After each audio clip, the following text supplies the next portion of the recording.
next great global conflict may not be fought on land or in the air, but at sea. In the vast blue of the Indo-Pacific, three navies are maneuvering for dominance: the United States, China, and India. With the launch of INS Vikrant, nuclear submarine ambitions, and an expanding naval footprint from Andamans to Africa, India is no longer a regional player. But here's the big question. Can India truly dominate the Indo-Pacific and challenge Chinese naval supremacy? This is the story of India's maritime transformation, its strategic ambitions, hidden challenges, and whether it can become the anchor of security in the world's most volatile waters. Before we move forward, please like, subscribe, and share Strategic Vanguard, and be up to date with the latest news and happenings from the world of defense and strategic affairs. Tune into our video channels in Rumble and YouTube. And if you want to hear the audio version, please tune into Strategic Vanguard Deep Dive in Spotify.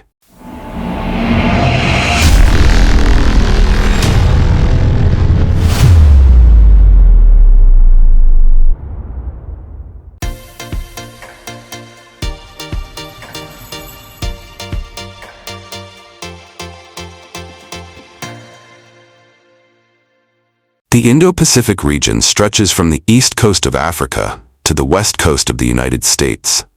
It is now the epicenter of global strategic competition, with over 60% of global trade passing through its waters. The Indian Ocean, South China Sea, and Western Pacific form critical shipping lanes that fuel the global economy. Energy from the Middle East flows through these waters to power the economies of East Asia. Key choke points like the Strait of Malacca, Hormuz, and Bab el-Mandeb are potential flashpoints in the event of any conflict. Whoever controls these maritime highways can potentially control the economic lifeline of entire nations. The rise of China and its assertive naval posture has accelerated the Indo-Pacific's militarization. Beijing's string of pearls strategy involves establishing a chain of ports and military bases from Gwadar in Pakistan to Hambantota in Sri Lanka, all the way to Djibouti in Africa. In response, the Quad Alliance, India, US, Japan, Australia, and groupings like AUKUS are strengthening interoperability to maintain a free, open, and rules-based maritime order. The Indo-Pacific is no longer just a theater of economic engagement. It is the next battleground for geopolitical dominance.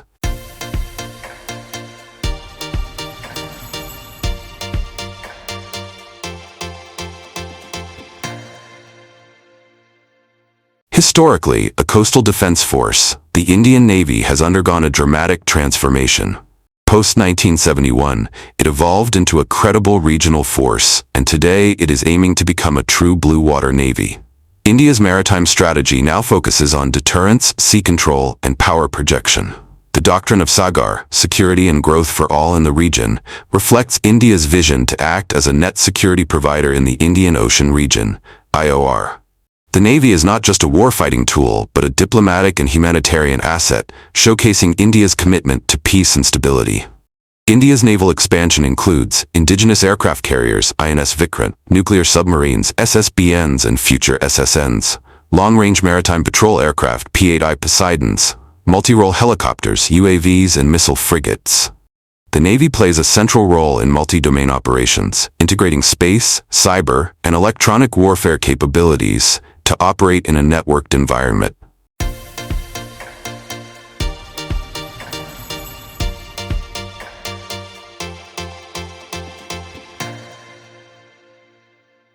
Aircraft carriers are symbols of maritime dominance. For India, carriers are essential for maintaining presence across vast oceanic spaces.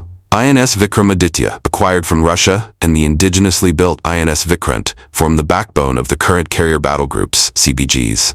With MiG-29K fighters and advanced radar systems, these floating air bases enhance India's ability to strike deep and respond rapidly. The next step is INS Vishal, envisioned as a 65,000-plus-ton supercarrier with EMALS, electromagnetic aircraft launch system, and possibly nuclear propulsion. Though still in planning, it signifies India's ambition to match global carrier powers. Compared to China's Fujian-class or the US Ford-class supercarriers, India is still behind in scale but ahead in strategic positioning in the Indian Ocean. Carrier battle groups allow India to control choke points, deter enemy naval incursions, project power from East Africa to Southeast Asia.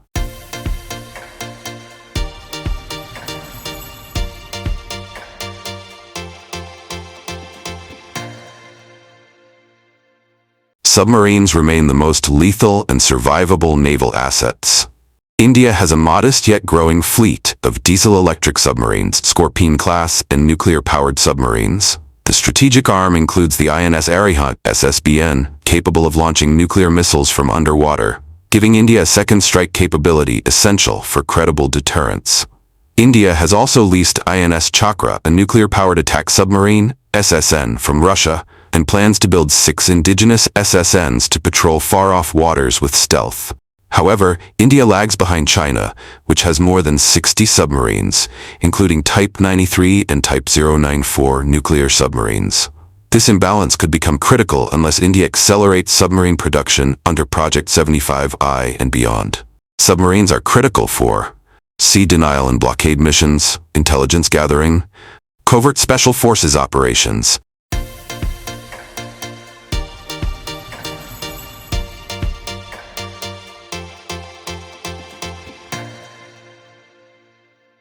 India has embraced naval diplomacy as a central pillar of foreign policy.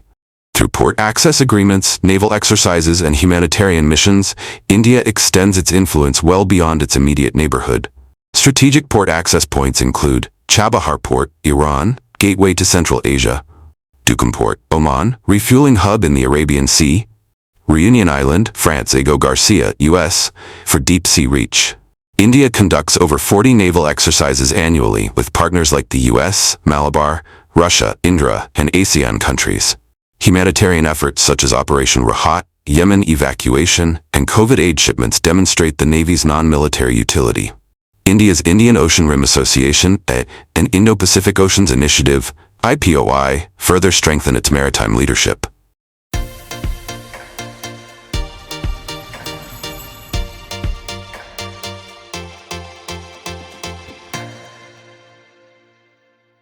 China's People's Liberation Army Navy plan is the largest in the world, with over 350 warships, including carriers, destroyers, and advanced submarines. Its string of pearls strategy has enabled a near encirclement of India with bases in Pakistan, Sri Lanka, Myanmar, and East Africa. China's Fujian-class supercarriers, nuclear submarines, and emphasis on anti-access area denial, A2AD, make it a formidable adversary. India counters with Andaman and Nicobar Command, a key outpost near Malacca Strait, maritime surveillance from Lakshadweep, Mauritius, Seychelles, joint drills with Quad and France to demonstrate readiness. Still, India faces challenges in budget allocation. Navy gets less than 18% of defense budget, procurement delays, dependence on foreign tech. A major escalation in South China Sea or Indian Ocean could expose capability gaps unless corrected swiftly.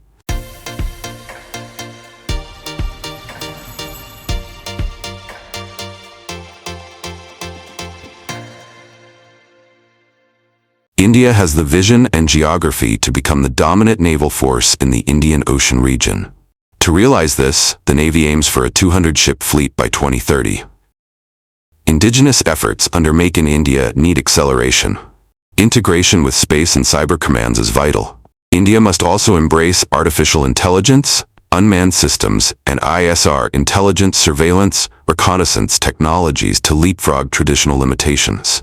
The future lies in completing the INS Vishal project, commissioning SSNs and next-gen missile destroyers, deepening strategic alliances without losing autonomy.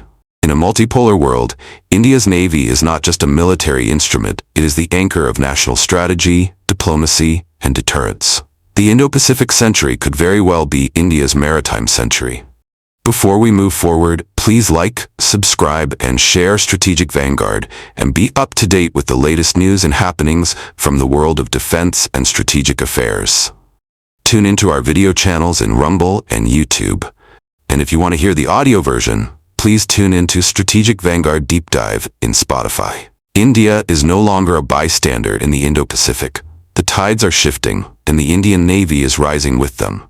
But will we act fast enough? Will we match our ambition with firepower, strategy, and unity? The next decade will determine not just naval supremacy, but India's place in the world order. What do you think? Can India truly dominate the Indo-Pacific? Let's start the debate in the comments. Don't forget to like, share, and subscribe to Strategic Vanguard for more deep dives into global strategy from an Indian lens.